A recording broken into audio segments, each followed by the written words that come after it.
اور پھر اللہ تعالیٰ اہم موضوع کے بارے میں بات کرتے ہیں، اور یہی وہ ٹاپک ہے جس پر میں اپنا آج کا سیشن ختم کرنا چاہوں گا، اور یہ بہت اہم ہے۔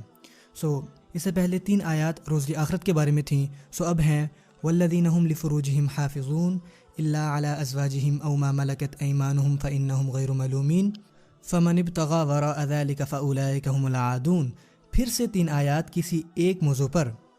اس سے پہلے 3 آیات کون سے موضوع پر نازل ہوئی تھیں؟ جو ایک ساتھ ہیں، قیامت کے بارے میں، اور اگلے موضوع پر بھی خاص 3 آیات نازل ہوئیں، اور آپ کو پتہ ہے وہ کیا ہے؟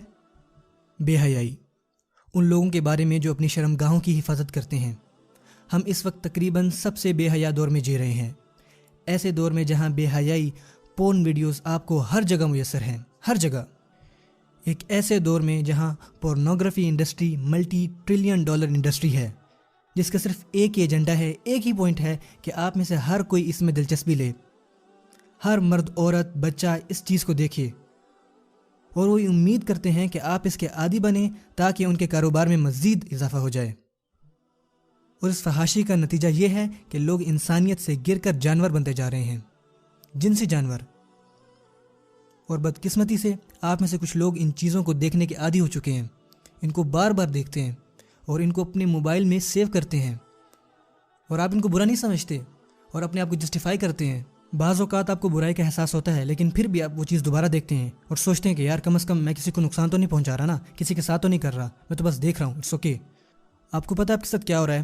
اندر ہی اندر آپ کی روح کٹ رہی ہے، آپ کے اندر روح باقی نہیں رہ رہی، اس لیے آپ کی نمازیں خالی ہوتی جا رہی ہیں اور آپ کی آنکھوں سے آنسو ختم ہو رہے ہیں، کیونکہ آپ کے دل سے اللہ کا خوف جا چکا ہے اس فلت کی وجہ سے جو آپ بار بار دیکھ رہے ہیں، جو آپ کو انسان سے جانور میں تبدیل کر رہی ہے۔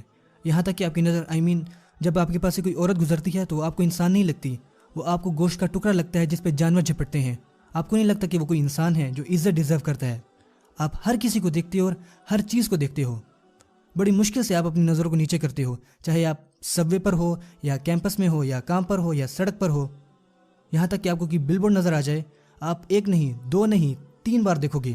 آپ کوئی موقع نہیں چھوڑتے اپنی روح کو ٹھیس پہنچانے کا، اپنی آنکھوں سے، اپنی نظروں سے، اور آپ پوری طرح اس چیز کے عادی ہو چکے ہو۔ اور پھر آپ پوچھتے ہیں کہ بھائی نمازوں میں خشوع کیسے لایا جائے؟ کس دنیا میں آپ رہ رہے ہیں؟ کس دنیا میں؟ ایھا الاخوہ، مائی برادرز، خاص طور پر آپ، I know some sisters have this issue too. It's a sad reality. پر ایک جنگ ہے یہ، بلکہ یہ کسی بھی جنگ سے زیادہ خطرناک ہے، کیونکہ اس کے اندر ہماری روحیں تباہ ہو رہی ہیں، اور یہ چیزیں ہمارے گھروں تک آ رہی ہیں۔ میں اپنے بچوں کو ایسی چیزوں سے جتنا ہو سکے اتنا بچانے کی کوشش کروں گا، لیکن وہی بچہ جب اسکول جائے گا، اور بے شک وہ اسلامک اسکول ہو، اس بات کا بہت بڑا امکان ہے کہ اس کا کوئی دوست، اس کا کوئی کلاس فیلو اپنے فون سے، اپنے آئی پیڈ سے کہے کہ بھائی یہ دیکھو ذرا، یہ حقیقت ہے، یہ کوئی من گھڑت بات نہیں ہے۔ مجھے اپنے بچوں کو تیار کرنا ہے اس دنیا میں، اس بے حیا دنیا میں جس میں وہ بڑے ہو رہے ہیں۔ اس سے بچنا مشکل ہے کیونکہ یہ فتنہ ہر طرف ہے۔ آپ چاہے اسلامک لیکچر یوٹیوب پہ دیکھ رہے ہوں تو وہاں کہیں نہ کہیں ارد گرد کچھ نہ کچھ ایسا ضرور ہوگا جو فحاشی کا ذریعہ ہوگا، اور مجھے نہیں لگتا کہ یہ بائی ایکسیڈنٹ ہے۔ ہوتا کیا ہے کہ آپ ایک اچھی ویڈیو دیکھ رہے ہوتے ہو اور آپ کو کچھ نظر آتا ہے اور آپ وہاں کلک کرتے ہو، کرتے and you and up watching discussing things. والذین هم لفروجہم حافظون، اسپیشلی جب ان کی شرمگاہوں کا معاملہ آتا ہے تو وہ اس کی حفاظت کرتے ہیں، وہ اپنی حیا کا پاس رکھتے ہیں۔ بھائی اس کا حل بتاؤ، کیا میں شادی کر لوں؟ جیسے ایک بھائی نے پچھلے دن سوال کیا تھا، اور میں اتنی جلدی کیسے شادی کر سکتا ہوں؟ نہیں بھائی، اس کا علاج شادی نہیں ہے، کیونکہ آپ ابھی ایسے ہیں تو آپ شادی کے بعد بھی ایسے ہی رہیں گے۔ اگر آپ کے پاس ابھی شرم نہیں ہے تو شادی کے بعد بھی آپ کے پاس کوئی شرم نہیں ہوگی، آنیسٹلی۔ اور آپ سمجھتے ہیں کہ شادی آپ کے اس مسئلے کو دور کر دے گی؟ نہیں، ایسا نہیں ہے۔ اس کا حل ذہنی اور روحانی حالت کو ٹھیک کرنا ہے۔ آپ کا حل سائیکولوجیکل ان نیچر ہے، آپ کو مدد کی ضرورت ہے۔ آپ کو خود کو روکنا ہوگا، خود کو اس طرح ہرٹ کرنے سے روکنا ہوگا۔ یقین کریں، مجھے ایک ای میل ملی فرام ٹین ایجر جو کہ عادی تھا ان چیزوں کا، انونیمس ای میل، 14-15 سال کا لڑکا۔ وہ لکھتا ہے کہ میں مرنا چاہتا ہوں کیونکہ میں خود کو روک نہیں پا رہا، اور میں یہ چیزیں 11 سال کی عمر سے دیکھ رہا ہوں، اور میرے ماں باپ کو اس بات کا نہیں پتہ۔ اور جب میں یہ سب پڑھتا ہوں تو میں روتا ہوں، کیونکہ یہ اکیلا بچہ نہیں ہے، اس طرح کے لاکھوں مسلمانوں بچے ہیں، اور ہمیں ان سب کی مدد کرنی ہے، ہم سے جتنی مدد ہو سکی۔ پر ہمارے پاس اتنے وسائل نہیں ہیں جتنے کہ ان سب کو پھیلانے والوں کے پاس ہوتے ہیں. اور یہ کوئی ریئلسٹک بات نہیں ہوگی اگر میں کہوں جی فیس بک، یوٹیوب، ٹویٹر، انٹرنیٹ یہ سب حرام ہے. اٹس ناٹ ریئلسٹک، کیونکہ یہ آج کے زمانے میں آکسیجن کی طرح کامن ہے. جو طریقہ ہم اپنا سکتے ہیں وہ یہ ہے کہ ہم اپنے بچوں کے ساتھ میچور بات کریں، کھل کر بات کریں اور ان کو بتائیں، سمجھائیں کہ کس طرح اس سے بچا جا سکتا ہے. اور جو ایلڈرز یہاں بیٹھے ہیں، stop watching Indian movies guys. آپ یہاں نماز، حیا، شرم کی بات کر رہے ہیں اور آپ خود اپنی شرم کی حفاظت نہیں کر رہے، اور گھر جا کے مائیں، بہنیں، بیٹیاں، خاوند، بہنیں سب اکٹھے بیٹھ کے جو جی میں آ رہا ہے وہ دیکھ رہے ہیں. کم آن. والذین هم لفروجہم حافظون، وہ اپنی شرم گاہوں کی حفاظت کرتے ہیں. اور شرم گاہوں کی حفاظت کرنے کا مطلب یہ نہیں ہوتا کہ آپ بس زنا نہیں کرتے، بلکہ ہر وہ کام جو آپ کو زنا کے قریب کرے اس سے بچتے ہیں، چاہے وہ کچھ بھی ہو. وہ اپنی حفاظت کرتے ہیں. انہیں پتہ چل جاتا ہے کہ ان کی حیا، ان کی شرم انڈر اٹیک ہے. وہ جان لیتے ہیں کہ یہاں ان کا ویک پوائنٹ ہے. یہ خواہشات اللہ نے ہمیں ڈالی ہیں جو کہ بہت مضبوط ہیں، اور اللہ نے کسی خاص وجہ کے تحت ان کو ہمارے اندر ڈالا ہے. اور یہ آپ جانتے ہیں، اور آپ کے پاس ہے، یہ آپ جانتے ہیں. اور آپ اس آزمائش سے ہر روز گزرتے ہیں، اور خاص کر کے اس شہر میں. پر آپ کو اپنی حفاظت کے لیے خصوصی اقدامات کرنے پڑیں گے. یہ پیسیج کوئی ہائی گولز کے بارے میں نہیں ہے، یہ کم سے کم کے بارے میں ہے. کم سے کم اپنی حفاظت کریں. کم سے کم بے حیائی سے بچیں. اپنے نفس کے خلاف جائیں. اپنے آپ پر قابو رکھیں. مجھے پتہ ہے آپ میں سے کچھ نے ان چیزوں کو چھوڑنے کی کوشش کی ہے، لیکن وہ پھر سے واپس آئے. آپ نے پھر کوشش کی لیکن آپ پھر سے واپس آ گئے، اور آپ نے پھر سے کوشش کی لیکن آپ پھر سے واپس آ گئے. آپ بار بار کوشش کر رہے ہیں، آپ اسٹرگل کر رہے ہیں. آپ ہمت نہ ہاریں. اپنے آپ کو دیکھیں. تنہائی میں رہنا بند کریں. اچھے دوستوں کے ساتھ رہیں، باہر رہیں.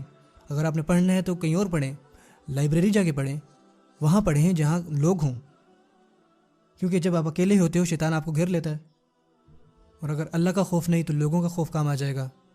At least something is better than nothing. اور جتنے بھی یہاں پیرنٹس بیٹھے ہیں ان کے لیے، اگر آپ کے پاس گھر میں کمپیوٹر ہے تو پلیز اس کو لیپ ٹاپ مت بنائیں. گھر میں ڈیسک ٹاپ لے کے آئیں، اور جتنا بڑا آپ مانیٹر لا سکتے ہیں اتنا بڑا مانیٹر گھر میں لے کے آئیں. اور میک شیور کہ آپ اس کو کچن میں یا ڈائننگ روم میں رکھتے ہیں. اس کمپیوٹر کو اپنے بیڈ روم میں نہ رکھیں، نہ کہ کڈز روم میں رکھیں، ڈائننگ روم میں رکھیں، تاکہ آتے جاتے لوگوں کی نظر پڑے وہاں پہ. اگر کسی نے وہاں ہوم ورک کرنا ہے تو وہاں جا کے کرے. That's how you should have it. آپ کو تھوڑی بہت احتیاط رکھنی پڑے گی. اپنے 11 سال کے بچے کو اسمارٹ فون مت دیں. آپ کیا سوچ رہے تھے؟ یہ کوئی اسمارٹ کام نہیں تھا.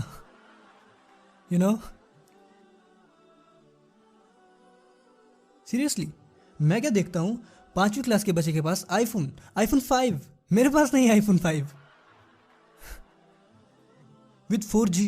آپ کو پتہ ہے کتنی خطرناک چیزیں ہیں سب. والذین هم لفروجہم حافظون الا علی ازواجہم، مگر اپنی بیویوں یا اپنے ہاتھ کے مال کنیزوں سے، او ما ملکت ایمانہم فانہم غیر ملومین، کہ ان پر کچھ ملامت نہیں. اللہ جانتے ہیں کہ ہمیں یہ خواہشات ہیں، اور اللہ نے ان کا حلال طریقہ بتا رکھا ہے، اس کے علاوہ کہیں اور سے نہیں. اور بائی دا وے، جو لوگ اس چیز کے عادی ہو جاتے ہیں اور جن کی حیا کی سینسز جاتی رہتی ہیں، اوور ایکسپوزڈ ہو جاتے ہیں، تو ان کی جو میرج لائف ہوتی ہے وہ بھی برباد ہو جاتی ہے. ان کو کوئی فائدہ نہیں دیتی. ان کے ذہن میں ایک ورچوئل آئیڈیا ہوتا ہے کہ what player means, but they don't find player in their spouse anymore.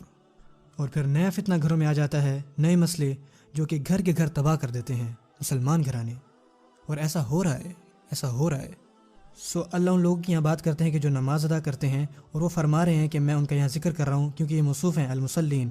اور پھر تمام الذین کی آیت اور اسماء موصولہ یا پھر وصف ان کی صفہ، جس کا مطلب تمام نماز قائم کرنے والے، تمام جو اپنی شرمگاہوں کی حفاظت کرتے ہیں، جو قیامت الدین سے گھبراتے ہیں، اور وہ لوگ جو استقامت سے نماز پڑھتے ہیں، اس پر قائم رہتے ہیں. یہ ہیں وہ لوگ.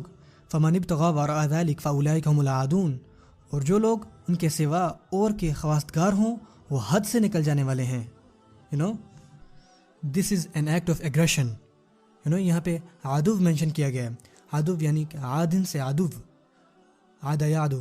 العادون العداوہ کہتے ہیں دشمنی کو، دشمنی کو. سو اللہ فرماتے ہیں کہ جو اپنی خواہشات کو حلال حدود سے باہر نکالتا ہے، جو بھی ایسا کرتا ہے تو وہ آ جاتا ہے جارحیت کے زمرے میں، ایکٹ آف ایگریشن کی.